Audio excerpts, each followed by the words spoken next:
আসসালামু আলাইকুম। এটেন বাংলা সংবাদে সবাইকে স্বাগত জানাচ্ছি অনামিকা হাসান পুনম। জুলাই জাতীয় সনদ 2025 বাস্তবায়নের পদ্ধতি নিয়ে একমতে আসতে রাজনৈতিক দলগুলোর সাথে শেষ দফার বৈঠকে বসেছে জাতীয় ঐকমত্য কমিশন। রাজধানীর ফরেন সার্ভিস একাডেমিতে এই বৈঠকে অংশ নিয়েছে 30টি রাজনৈতিক দল। বৈঠকের শুরুতে সূচনা বক্তব্যে কমিশনের সহসভাপতি ডক্টর আলী রিয়াজ জানিয়েছেন, 15 অক্টোবরের মধ্যে জুলাই সনদ বাস্তবায়নের পন্থা নিয়ে ঐক্যে পৌঁছাতে হবে। রাজনৈতিক দলগুলো একমত হলে বিশেষজ্ঞদের সাথে আর আলোচনায় বসবে না কমিশন। তবে দলগুলো একমত না হলে সনদ বাস্তবায়নের একাধিক উপায় পরামর্শ আকারে অন্তর্বর্তী সরকারকে দেবে কমিশন। তিনি আরও বলেন, জুলাই সনদ বাস্তবায়নের দায়িত্ব অন্তর্বর্তী সরকার এবং রাজনৈতিক দলগুলোর। আমাদের লক্ষ্য হচ্ছে, যদি আজকে আবারও বলি 30টি রাজনৈতিক দল এখানে উপস্থিত, আপনারা যদি এক জায়গায় আসেন তাহলে আমরা বিশেষজ্ঞদের সাথে বসবই না, কিন্তু যদি প্রয়োজন হয় বিশেষজ্ঞদের সাথে আবার বসার, তাহলে সেটা আমরা বসবো। যে কারণে আমি বললাম যে চূড়ান্ত বলাটা সঠিক হয়নি আমাদের, তারপরেও কিছু মতামতদের আছে। সবচেয়ে বড় হচ্ছে নাগরিকদের অধিকারের প্রশ্ন, নাগরিকদের অবদান, আপনাদের দলের কর্মীদের অবদান।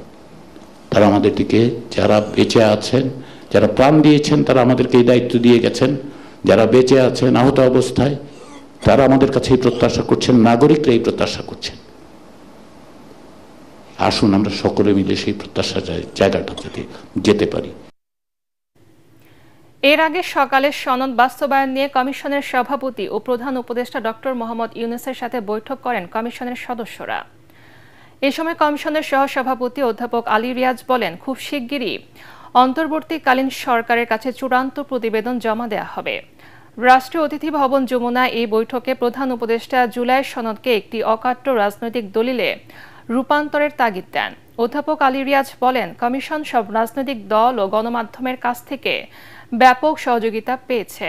প্রধান উপদেষ্টা কমিশনের অগ্রগতিতে সন্তোষ প্রকাশ করেন এবং দ্রুততম সময়ে চূড়ান্ত অগ্রগতি প্রতিবেদন জমা দেওয়ার নির্দেশ দেন।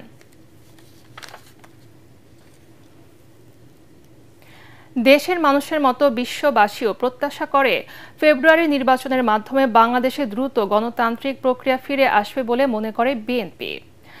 বাংলাদেশে জাতিসংঘের আবাসিক সমন্বয়কারী গোয়েন লুইসের সাথে বিএনপি মহাসচিব মির্জা ফখরুল ইসলাম আলমগীরের বৈঠকে এমন আশাবাদ জানানো হয়।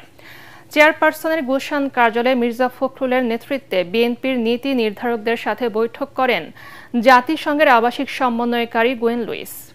বৈঠকে বাংলাদেশে আগামী জাতীয় নির্বাচন, রোহিঙ্গা সংকট, বিভিন্ন খাতে জাতিসংঘের সহায়তা নিয়ে আলোচনা হয়। পরের সংবাদ সম্মেলনে গোয়েন লুইস বলেন, বাংলাদেশের আগামী জাতীয় নির্বাচন আয়োজনে নির্বাচন কমিশনকে সব ধরনের সহায়তা করবে প্রস্তুত জাতিসংঘ। খাগড়াছড়িতে কোনো ধর্ষণের ঘটনা ঘটেনি বলে দাবি করেছেন স্বরাষ্ট্র উপদেষ্টা জাহাঙ্গীর আলম চৌধুরী। তিনি বলেন, এই ধরনের গুজব ছড়িয়ে পার্বত্য এলাকা অস্থিতিশীল করার চেষ্টা করছে ভারত ও পতিত ফ্যাসিস্টের দোসররা। দুর্গাপূজায় দেশের 793টি মণ্ডপে অসুরের মুখে দাড়ি লাগিয়ে ইচ্ছাকৃতভাবে বিতর্ক সৃষ্টি করা হয়েছে। সেই সাথে ভারতে প্রধান উপদেষ্টাকে অসুরের মূর্তি বানিয়ে অপমান করা হয়েছে বলে মন্তব্য করেন স্বরাষ্ট্র উপদেষ্টা। সচিবালয়ে কোর কমিটির বৈঠক শেষে সাংবাদিকদের তিনি এসব কথা বলেন। একটি পার্শ্ববর্তী দেশ দুর্গাপূজার প্রতিমা তৈরি করার সময় আমাদের মাননীয় প্রধান উপদেষ্টাকে যেভাবে নিন্দনীয়ভাবে উপস্থাপন সংবাদ পাওয়া গেছে এবং অসুরের মুখে দাড়ি দেওয়ার কাজটির মধ্যে তারই যোগসূত্র দেখা যাচ্ছে। কিন্তু আইন শৃঙ্খলা রক্ষাকারী বাহিনী সক্রিয় ভূমিকা, গোয়েন্দা সমস্যার সময় কড়া নজরদারি, দুর্গাপূজা উদযাপনের জন্য গঠিত পূজা মণ্ডপ কমিটির সহযোগিতা এবং আপনাদের সহযোগিতায় আমরা এই কুচক্রীদের চক্রান্ত নস্যাৎ করতে সক্ষম হয়েছি। জুলাই আন্দোলনে মানবতা বিরোধী অপরাধের অভিযোগে দল হিসেবে আওয়ামী লীগের বিরুদ্ধে তদন্ত দ্রুত শুরু হবে বলে জানিয়েছেন চিফ প্রসিকিউটর তাজুল ইসলাম। আন্তর্জাতিক অপরাধ ট্রাইব্যুনালে এক ব্রিফিংয়ে এই তথ্য জানিয়ে তিনি বলেন, দলটির বিরুদ্ধে করা অভিযোগ যাচাই বাছাই চলছে। আওয়ামী লীগের বিচার চেয়ে এনডিএম চেয়ারম্যান ববি হাজ্জাজ সহ বেশ কয়েকজন ট্রাইব্যুনালে অভিযোগ দাখিল করেন। এদিকে কুষ্টিয়ায় 6 জনকে হত্যাসহ 3 অভিযোগে আওয়ামী লীগ নেতা মাহবুবুল আলম হানিফ সহ 4 জনের বিরুদ্ধে আনুষ্ঠানিক অভিযোগপত্র দাখিলের পর শুনানি সম্পন্ন হয়েছে ট্রাইব্যুনাল 2-এ।